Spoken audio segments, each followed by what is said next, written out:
Hello, good morning, classmates. I am the reporter for today, and our topic will be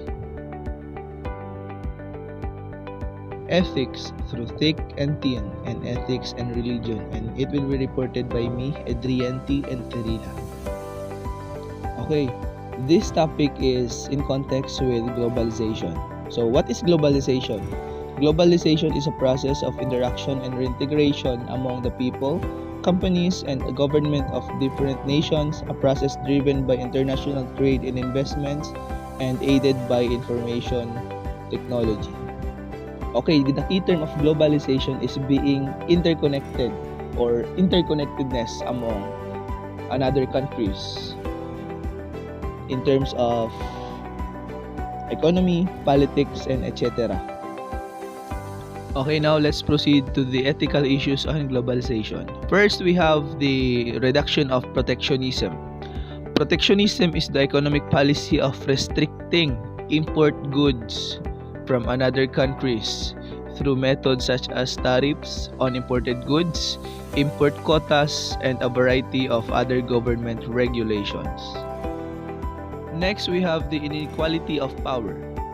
Example, with no or few trade unions lead to massive exploitation by multinationals. Okay, the third one we have the gap between the rich and the poor. The bottom 25 billion, 40% of the world's population live on less than $2 a day and receive only 5% of the world's income. Okay, we all know that globalization really leads to global poverty, right? Okay, maybe it is the top issues of globalization nowadays. Okay, now let's proceed. We are going to talk about the challenges of pluralism and fundamentalism. Okay, first, what is pluralism?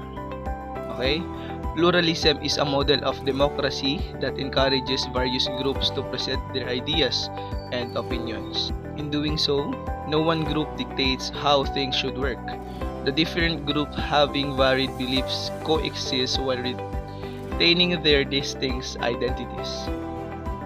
Okay, pluralism, it is a concept that refers to the existence and acceptance of diverse groups, beliefs, values, or opinion within a society, organization, or a system.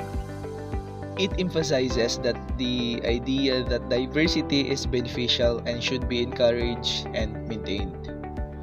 Okay, now let's proceed to the challenges of pluralism. First, we have pluralism is not diversity alone but the energetic engagement with diversity.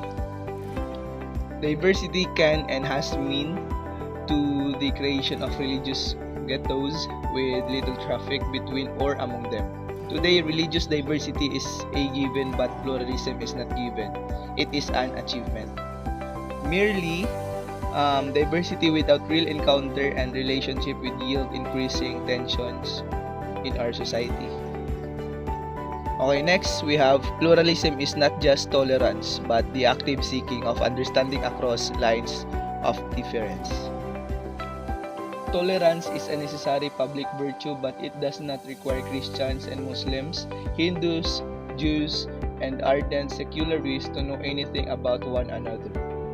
Tolerance is too thin a foundation of a world of religious difference and proximity. It does nothing to remove our ignorance of one another and lives in a place of stereotypes, the half-truth, the fear that underlie all patterns of division and violence. In the world in which we live today, our ignorance of one another will be increasingly costly. Okay, next one we have pluralism is not relativism, but the encounter of commitments. The new paradigm of pluralism does not require us to leave our identities and our commitments behind, for pluralism is the encounter of commitments. It means holding our deepest differences, even our religious differences, not in isolation but in relationship to one another. Okay, the last one we have pluralism is based on dialogue. The language of pluralism is that of dialogue and encounter. give and take, criticism, and self-criticism. Dialogue means both speaking and listening, and that process reveals both common understanding and real differences. Dialogue does not mean everyone at the table will agree with one another. Pluralism involves the commitment to being at the table with one's commitment. Okay, since we are done with pluralism, now let's proceed to fundamentalism. Fundamentalism, type of militantly conservative religious movement characterized by the advocacy of strict conformity to sacred texts. Fundamentalism is an approach to religion, and by extension moral philosophy, that literally and strictly adheres to the religious doctrines. Fundamentalism, ito yung kabaliktaran ng pluralism, because in pluralism they are diverse, and in the other hand, here in fundamentalism, they only believe that the truth ay kung ano yung practice nila, and they are unchanging. Kung ano yung beliefs nila na yun yung tama, yun talaga yung tama para sa kanila. Di sila naniniwala sa iba. Okay, now let's proceed to the millennials and millennials. Ano nga ba yung millennials at millennials? Ano nga ba pagkaiba ng dalawa? Okay, let's see. So these are the generations and their ages, or the year where does this generations belongs. Okay, first we have the Gen Z, or the iGen or Centennials, born in 1996 and later, so 1996 up to the present. Millennials or Gen Y, born in 1977 to 1995. Generation X, born in 1965 to 1976. Baby Boomers, born 1946 to 1964. And the traditionalist or silent generations, born in 1945 and before. Okay, now let's talk about millennials and millennials. Okay, millennials are generally the children of baby boomers and older Gen Xers. And millennials is a term used to denote the Filipino millennials. So, millennials pala, ito yung word na ginamit nila para ma-describe yung Filipino as millennials. So, Filipino millennials ay ang meaning ng millennials. Millennials generation is commonly characterized by an increased use of familiarity with communications, media, and digital technologies. Their trust in Google or Wikipedia, which provide them with plenty of various worldviews, is extraordinary. Millennials are characterized by their extensive use of and comfort with digital technologies and media. They rely significantly on platforms like Google and Wikipedia for information, which provides them with a broad spectrum of viewpoints and knowledge.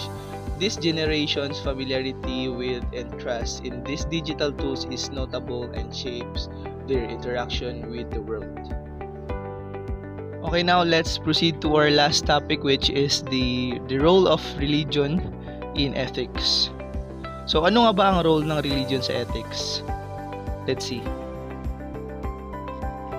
Religious ethics concerns beliefs and practices of what is good or bad, right or wrong, virtues or vicious from a religious point of view. Christian ethics, for instance, may be based on the radical teaching of the religious leader Jesus Christ about loving one's neighbor, being a good Samaritan, loving one's enemies, and being guided by the Father's will, and the like. Okay, what is ethics? Practically, ethics may be defined as a system of moral principles which affect how people make decisions and lead their lives. Ethics is concerned with what is good and right for a persons and society. Okay, religion is defined as people's beliefs and opinions concerning the existence, nature, and worship of deities or deities, and divine involvement in the universe of and human life. Referring to the sacred engagement with what which is believed to be a spiritual reality, religion denotes the beliefs in or the worship of a god or gods, the worship or service to the god or the supernatural. Religion is also viewed as an organized collection of beliefs, cultural system, and worldviews that relates humanity to an order of existence. Many religions possess holy scriptures, narratives, or sacred accounts that aims to explain the origin and meaning of life and the universe. Okay, dito sa religion, dito natin binabase yung ating pananampalataya. Okay? And as we all know, there's a lot of religion that are existing here in our province, right? So, alam na natin kung anong mga relihiyon yun. Okay? Religion's role in ethics. So, ano nga ba yung role ng relihiyon sa ating ethics? Many ethics believe that religion is necessary for the continued survival of morality as an integral part of human life, especially in a globalized world. University of Tennessee, Knoxville, or UTK philosophy Professor Glenn C. Gruber calls this apologetic claim the cut flowers thesis, which consists of a hypothetical judgment that morality cannot survive in the long run if its ties to religion are cut. This proposition is prediction of what would happen to morality if it were severed from religion. Religion plays a significant role in shaping ethical beliefs and behaviors for many individuals and societies. It provides a moral framework that guides adherents in distinguishing right from wrong and making ethical decisions. Religious teachings often encompass core principles such as compassion, justice, honesty, and respect for others, which influence the ethical conduct of believers. Sacred texts, doctrines, and religious leaders offer specific guidelines and commandments that inform moral reasoning and actions. Additionally, religion can foster a sense of community and shared values, reinforcing ethical norms and encouraging accountability. By promoting virtues like altruism, forgiveness, and humanity, religion contributes to the development of personal character and societal harmony. So that would be all, and thank you for listening, and see you on the next topic.